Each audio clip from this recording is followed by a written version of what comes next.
Committee on the 17th of May 2023. I'm Councillor Phil Rogers and I will be chairing this meeting.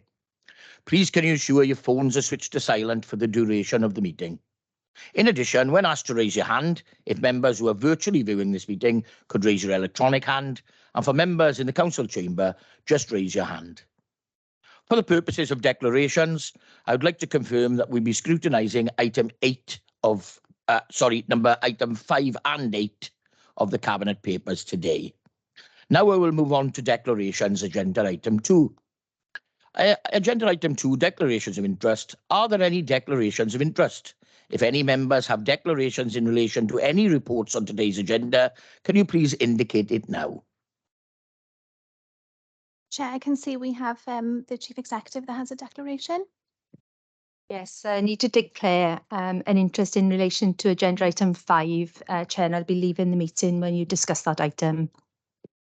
Thank you, Karen. The Democratic Services Officer will forward an electronic version of the form for you to complete and email back to her. Thank you. Agenda item 3, minutes of the previous meetings. You will see the minutes attached at page 5 to 10 of your agenda pack for the minutes held on the 10th of March 2023 and the 5th of April 2023. If you feel these are an accurate record of the meeting, I am happy to propose these. Can I have a seconder, please? Thank you, Ken. Agenda item 4, pre-decision scrutiny. We will now move to the Cabinet agenda for pre-decision scrutiny. As previously mentioned, we have decided to scrutinise items 5 and 8 on the Cabinet agenda. Chair, just to confirm, we're just waiting for the Chief Executive to leave as it was a prejudicial interest. Thank you, Charlotte. Item 5. Grant of officer indemnity to Karen Jones in respect of Local Government Data Unit Wales. Officers, would you like to add anything additional to the report? Craig? Nothing further to add on this, Chair. It's obviously a standard report that we've brought before members when officers have been nominated to serve on outside bodies. The indemnity that is being provided is the indemnity that's actually established by law with no amendments from it. A copy of that is included in the papers for members to see, but it's here to seek approval for that indemnity to be granted today to the Chief Executive. Thank you, Craig. We'll now move to questions from the members. I have one in place at the moment. Over to Councillor Sonia Reynolds, please. Thank you, Chair. Just to ask, with no worries about the indemnity whatsoever. However, I wanted to ask if the post was remunerated over and above the wage currently received by the officer. Thank you. Thank you, Councillor Reynolds. No, it's not remunerated, Councillor Reynolds. It's purely a voluntary arrangement on the part of our Chief Executive, given the expertise that she can bring ultimately to that particular board, but there's no remuneration at all through it. Thank you, Craig. Thank you very much. Thank you. Does any other member wish to ask a question on this item, please?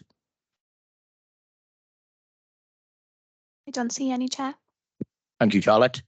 The recommendations are listed on page 4 of the Cabinet agenda pack. I am happy to propose this. Could I have a seconder, please? Thank you, Councillor Clement Williams. Can members please indicate if they wish to abstain? I don't see any abstentions, Chair. Thank you, Charlotte. Members, if you do not indicate to the contrary, then I will take it that this decision is supported to Cabinet. It's supported to Cabinet, Chair. Thank you, Charlotte.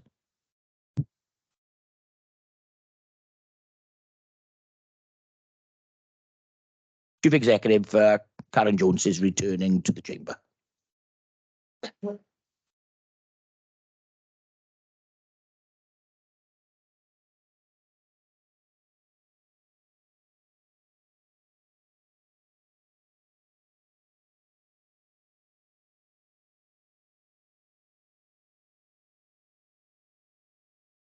Item number 7, Audit Wales Assurance and Risk Assessment Financial Position. We have decided not to scrutinise this in the meeting, but I have been requested by our Cabinet Member for Finance, Councillor Simon Noyle, to make a little presentation, please. Simon. Hardly a presentation, Chair, but thank you very much for that. It's just to recognise that the document we see in front of us, the Assurance and Risk Assessment, is for the 21-22 financial position rather than the current year. So this would be when the previous administration were in place. And the wording that's in bold on page 24 of the report says the council is financially stable, helped recently by additional Welsh Government funding, but it needs to develop a sustainable plan to address cost pressures and close its medium-term financial gap in an increasingly challenging financial climate, which I believe officers are on with and are doing that to date. And I really hope and I pray, and I think we'll be okay, that we'll be in the position in 12 months' time to receive a report for this financial year, which is as equally as good. Thank you. Thank you, Simon. We'll move along. Councillor Clement Williams. Is that right? Yeah, so just to add to that, we did actually mention to Audit Wales that due to the COVID crisis and the uncertain times we were in, and without a plan more than a year from Welsh Government, how difficult it was for us to do the medium financial plan. So just to close that circle, I just wanted to mention that, Chair. Thank you. Thank you, Councillor Clement Williams.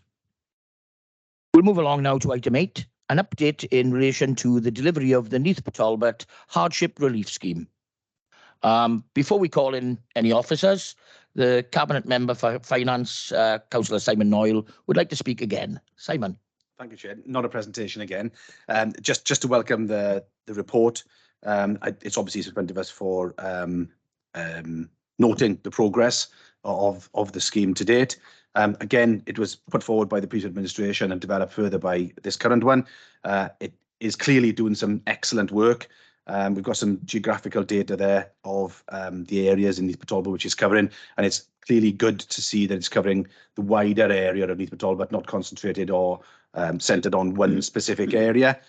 We've obviously got some householder feedback as well, which is good to get into the report so we can see the detail of the help that it is providing to residents within the community, and also the fact that the current running total, if you like, of £80,000 per year will enable this scheme to run through the next winter into 2024, which is a good thing, which is probably when it'll be needed most by the residents within Neath Talbot. So I'm clearly glad that this is coming in front of us today. Thank you, Chair.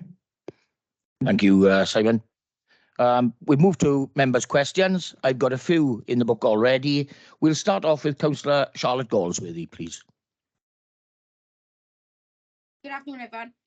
I just wanted to know, obviously, with I got a few concerns at the moment in regards to many people that are in work poverty, and when I'm looking at the examples given, they are referrals from casework officers and housing associations and that.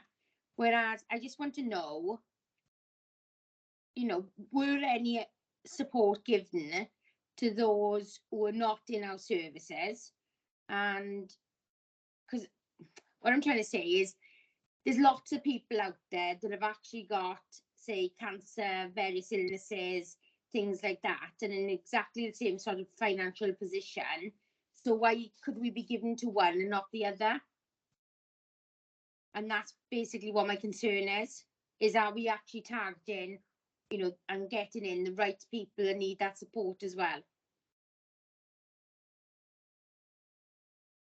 Thank you, Councillor Galsworthy. Can I bring Hugh in, please? Thank you, Chair, and thank you for the question. So I am joined in the meeting today by Katie from Warm Wales, who is project managing the scheme, so she may want to come in after I've spoken. But just to reassure Councillor Galsworthy that the threshold for the scheme is sort of £34,500 net income after tax and housing costs, etc. So that equates to around a £60,000 household income gross. So it is a very inclusive scheme, and there's also the ability for people who are above that threshold to access the scheme again. And again, in terms of the request from the previous administration, it was to make the scheme as accessible as possible. So we have put a relatively high income threshold in and that exceptional circumstances clause as well. I'm sure Katie will probably want to come in and just give you some reassurance, Councillor Galsworthy, about the people accessing the scheme, but also just to say as well, in terms of next steps for the scheme, the plan is now to get the caseworkers out and about in the community into community venues to be able to access people who may not have been able to access the scheme via the internet and the telephone system, to actually reach as many people as we possibly can. And as Councillor Noyle did mention, and I wanted to put into the report, that geographical spread to show that we are accessing, or people are accessing the scheme from lots of valley communities as well as town centres. And I thought some of the householder feedback would be helpful to make it real, as opposed to just talk in terms of numbers and pound signs. So I will hand over to Katie now, Chair, if I may, to give some more clarity on the detail of the question. Thank you. Thank you, Hugh. If I'd like to bring in then Katie Cook, please. Great, thank you very much. Yeah, so we have been supporting people who have been referred into us via sort of known partners, so social services teams, people from housing associations. We've also supported a large number of people who have referred themselves in, or who have referred friends and family in. And we've sort of been aware of like chains of word of mouth that have spread around the borough, which we can sort of see as we look at people's addresses and things. And we have worked with a number of people who are in work, often part-time, and then sort of topped up with universal credit. So we are reaching quite a broad spectrum of individuals across the borough. And then, as Hugh says, then the plan next is to go out and about into the community, working with organisations. So NPT CVS have described to us a number of organisations that they view as anchor organisations, sort of hubs out in the community. So we're going to be working with them and then other partners to identify areas that we can go into and chat to people offline, take referrals that way, and provide support in alternative ways. And we will also do a bit more of a push over things like Facebook, so that that kind of word of mouth activity continues to spread. Thank you, Katie. Can I request, would it be possible, you know, if you've got any leaflet or anything that we as members could share on our own areas, if it be possible to have a copy of that sent to members, then Yes, we can absolutely. actually put out it. I think the important thing is about the income as well. I think what the criteria is for the income would interest a lot of people, because it's a lot higher than what I expected, to be honest. Is that okay? Yeah, absolutely, no problem. Thank you. Next up, we have Councillor. Come back there, Chair. Sorry, Councillor Goldsworthy, yeah, certainly, sorry. Normally do ask in fairness, Chair. Yeah, I agree about the threshold now, but obviously the cost of living for people with actual mortgages and things like that have actually risen as well. So I do take that on board, but again, have they got additional debts from we all can have and live differently, do you know what I mean, to our means. But again, in one of the examples, it was where one person have basically had a reoccurring debt or something like that, and then it was paid off. And then I'm just a bit conscious that this is public money, and from my own experience of what I'm seeing, it's just generally, it's a lot of people who are supported by public money, public services and that, are sometimes similar people or the same people, because them organisations refer the same cases sometimes in, and I'm just, obviously with without knowing, details or whatever. And again, I'd like to know how many different people in different wards and that, like an analysis of who's being supported, who's coming forward and that as well. It's just, I'm a bit skeptical, because obviously I've seen a lot over the years where money's being spent. I'm sorry about that. So as we go forward, I would just like to be kept involved, up to date, and obviously where spends and the areas and the people that are being supported by this and how. Thank you, Councillor Goldsworthy. I'll bring you back in just for a short answer. I'm sure we can do a postcode analysis for you, Councillor Goldsworthy. I'm not sure I can map that into electoral wards particularly easily, but yes, we can do a postcode analysis. Certainly, there's no problem with that at all. And obviously, if the more you can share within your ward, the more people can access the fund and get the support that's needed. So, again, I'm not sure. Sorry if Katie wanted to come back in on that point at all, but no, I was just going to say what you've just said to that. Yeah. Thank you both. Is that okay, Councillor Goldsworthy? Yeah, it's fine. Yeah, lovely. Thank you. Moving along now, we have a question for a member in the chamber, Councillor Carol Clement Williams, please. Thank you, Chair. Yeah, so when the fund was set up, I was discussing it with the chief exec and the I don't know what your title is again now. Sorry, slept since then. I blame the amendment pause for brain fog. Sorry. I specifically wanted it to be open to, because with this, if you've got a child, which is fine, somebody over 60 or somebody with a health condition, mental or physical, then you can apply. But very often, these are the people who can apply for other things as well. And I'm not suggesting I wanted them excluded, but I wanted, so if you're healthy and you're within, I don't know, is it 25 to 59, you can freeze. You know, I wanted this to be something that anybody could apply for. I mean, obviously, you know, I get there's a financial ceiling and that's fine. And it's a very generous financial ceiling, to be fair. But that was my biggest, is that those people within that range that I've just specified are the ones that miss out all the time. There doesn't ever seem to be, and the people that will be just as, you know, entitled to be warm as anyone else. So that was just my thought when actually this scheme was set up. And I did want to get that down into the minutes, because everyone is struggling at the moment, and it's not just these people. So, but I you know, and I do thank everyone, and I do understand that there's only so much to go around, etc. But if these people are really, really struggling, you know, we should be open to look to at least try to help them. And if we can't in this way, another way. And my other point being, I went online and I did have a look, and I know there's only so much you could put on the front page of a website, but nowhere on it's got the most popular in the last 24 hours jobs, been finding unusual stuff, services, jobs, reports, blah, blah, blah.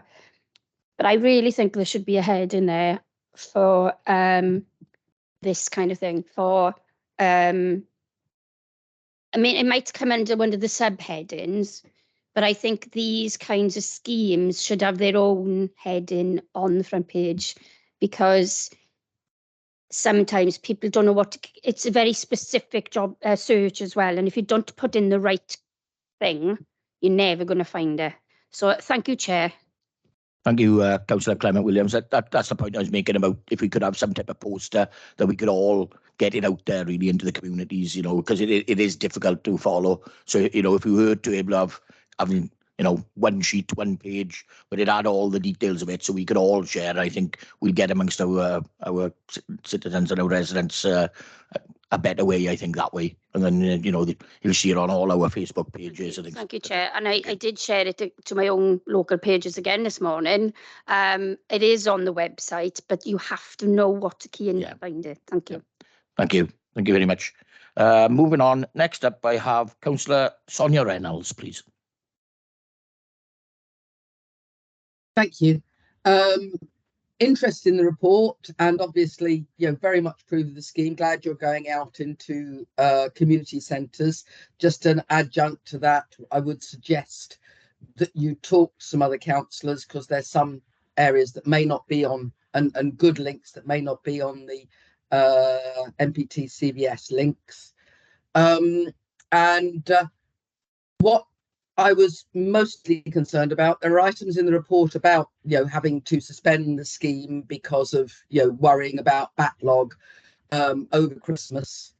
But other than that, there's very little about the operation of the scheme and any issues or concerns, any issues of people trying to get through, you know, what's happening. I know that we in our own systems have issues now with people trying to make contact. I know you have a phone number, I know you've got website links, but what are the operational things? Are there any that are causing concerns, or is everything absolutely wonderful? Thank you.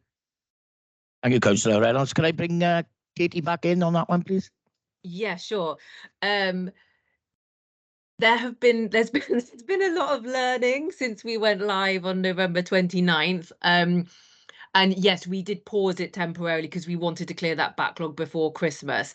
When we reopened, we did so with much improved processes, including a streamlined referral process so when the form is filled in online, that comes straight into our CRM system and is then picked up by one of the community workers who makes contact over the phone with that householder.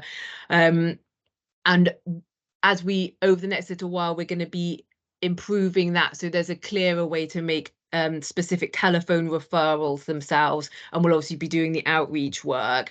And I think a lot of we certainly had to do work on smoothing out processes and making things more efficient, and making sure we got to people in a timely fashion. I think for us that was the biggest pressure, because we were conscious that there were people in very extreme circumstances really needing help, and where possible we didn't want to leave them waiting. So it was just trying to speed things up a bit. We've made several new additions to the team since we went live, bringing in some like really skilled individuals from elsewhere. So there have been things that we've had to tackle, but we've now got to a point where the team know what they're doing inside out. I think we've seen a natural sort of tailing off of some of the referrals, which is why we're now going to do the push with the outreach, so that we can try to reach people who aren't aware of the fund, who wouldn't feel able to access it, or who might not realise it's available to them. Because I think, as some of you have pointed out, the income threshold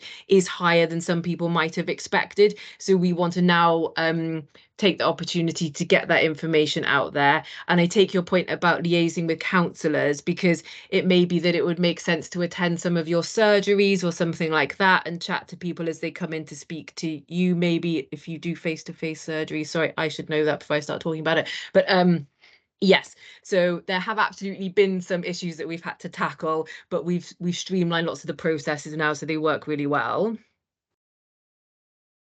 Thank you, Katie. Councillor Reynolds, would you like to respond? Thank you, Chair. It's yeah, that sounds excellent. Thank you very much. Some of us do surgeries, some of us have developed alternatives, coffee mornings or sessions that are more, or attending other things. It's always good just to find out, and you know, we can point in the right direction on that. I also wondered if there'd been that many, because I'm aware there are boiler replacement schemes and all sorts of things. You know, there are solar panel schemes, there are other things around that people can go into. Have there been referrals in those sorts of directions and assistance in that way, pointing people at wider support and assistance?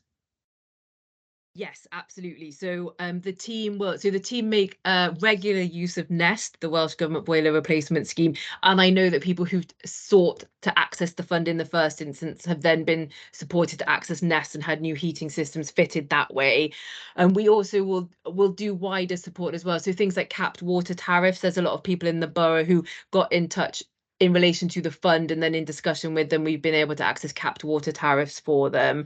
In some cases, we have directed people towards the eco scheme, but that doesn't always do what people want it to do. But yes, the conversations our workers have with residents is quite wide ranging, so that we can try and bring in not only the fund but also other avenues of support as well.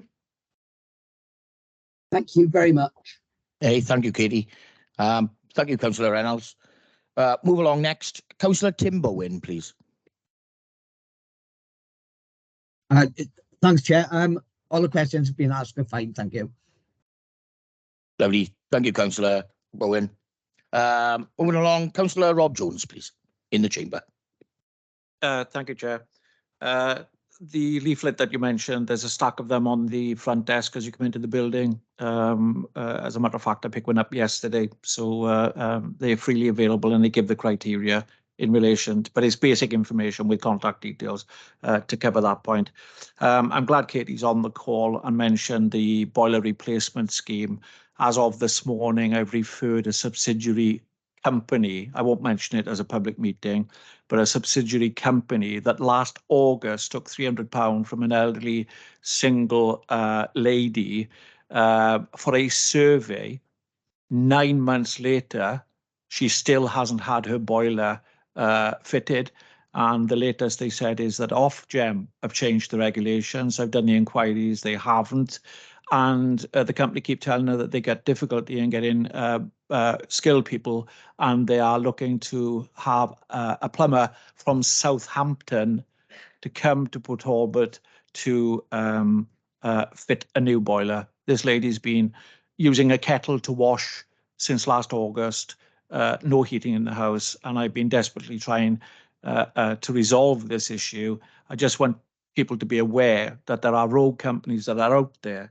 They are just trying to get a contracted fee for a referral to Warm Wales, to Nest, and they're basically not doing what they've said on the tin. So it isn't straightforward to implement these schemes, and there are vulnerable people out there that are falling foul of these people that drop a leaflet through the door and say, we can get you a new boiler, we can get you new radiators, we can get you cavity installation. So Katie, I would be more than happy to discuss this, or if you can get one of your officers to discuss this, because I'm hitting a brick wall and my last option was trading standards. So please, members, beware that they are not everyone goodness and light out there.